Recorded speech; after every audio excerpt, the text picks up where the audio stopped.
We have Paul on the line. Hey, how y'all doing today? We're good, Paul. How are you? I'm doing very good, very good. I'm more nervous than a long-tailed cat in a room full of rocking chairs, but I'm doing good. Where are you calling from, Paul? I'm Live Oak, Florida. Hi. How's things in Florida right now? Wet and rainy. Oh, sorry to hear that. Unless Yeah. you want that. My crops, I mind, but my crops don't mind. Uh-huh. So, Okay.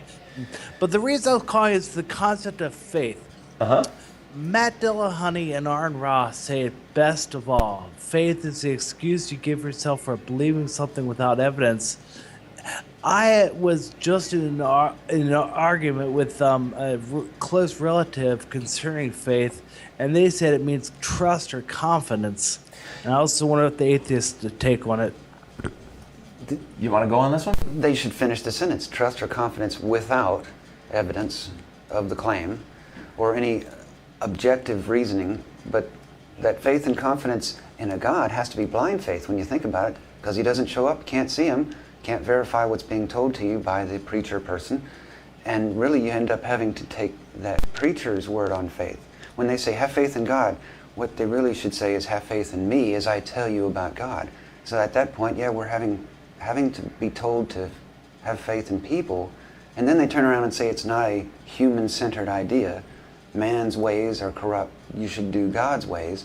But we only hear from humans on that.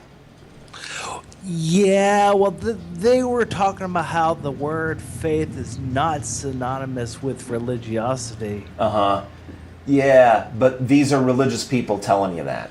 Yes. You know what you can do? This is what I did years and years and years ago when this kind of issue would come up. I looked in the darn dictionary, and you know what? There are bunches of different definitions of the word faith. And usually what I find is going on when religious people try to justify their faith in supernatural things, is that really they're playing two different definitions, right? I mean, when you go to sit in a chair and you presume that it's not going to collapse under your weight, that falls under one particular definition of the word faith. But that kind of faith is based on years and years of experience and thousands and thousands and thousands of chairs you have sat in that didn't collapse. Right? That's why you can have that kind of unquestioning assumption, even though that assumption can still be wrong, right? Because chair number 1,005,782 might be the one that breaks. But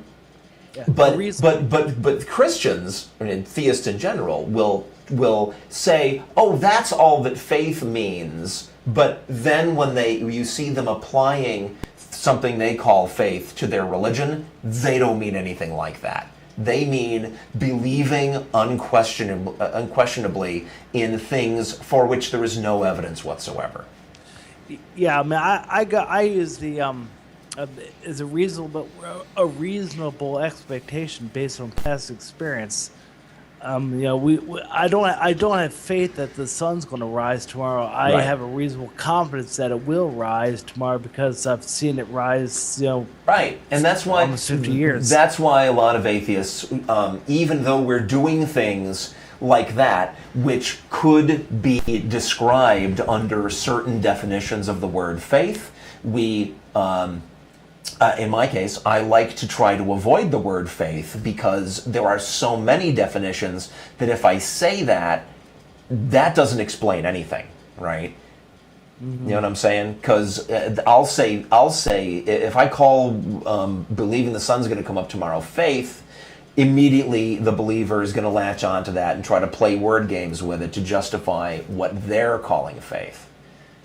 They're used to a kind of faith that really doesn't operate upon things we can examine. With the sun coming up, we can examine that better than many, many other things. But the fact that it's unavoidable, and a person would be crazy to say, my eyes work fine, but that isn't a bright star out there. But that's objective and observable. But a lot of religious people are absolutely steeped with the idea that you don't need evidence because they're being asked to believe in something without anything to verify you can't even talk to the person who came up with these ideas, the Ten Commandments and all these creations. You can't question that person. You have to question someone else. And a lot of people, that's not enough for them. You know, and when they say that faith is just trust, trust should be earned, right? Anybody who asks you to have unquestioning trust in spite of a complete lack of evidence, that person is trying to manipulate you. If they had to say that from the pulpit, trust me, and literally point at themselves, it wouldn't be as powerful of a message if they could just point to the crucifix or some other tangible symbol, Right. and just a symbol, of course, of a God they can't find. Yeah. You know, if they had a real God, would it ever be about the preacher? Would there be televangelists? Would there be a pulpit for a person to go up there and get all the attention of the congregation for a while, instead of a show with the real star of the show actually showing up? When I was a kid, as a Christian, I said, this is God's house. We never see him. He doesn't come around. Well, does he need a ride? Well, I was asked, how is hell so bad when the same religious nuts that tell me that I'm going to go there will not be there themselves? Well, it's the other parts of the description that make that not a good deal. You know, I'm not going to trade having my flesh roasted off my body to just for never having to hear Pat Robertson ever again. You know, that's not enough. I think if you were to die and go to a place and hear Pat Robertson for the rest of eternity, that would be hell. Mm-hmm. Yeah, there's people that like him. Yeah. Thanks very much for your call, Paul. Thank you. You take care. You too, down there in Florida. All right, you too. Have a good one. Thank you.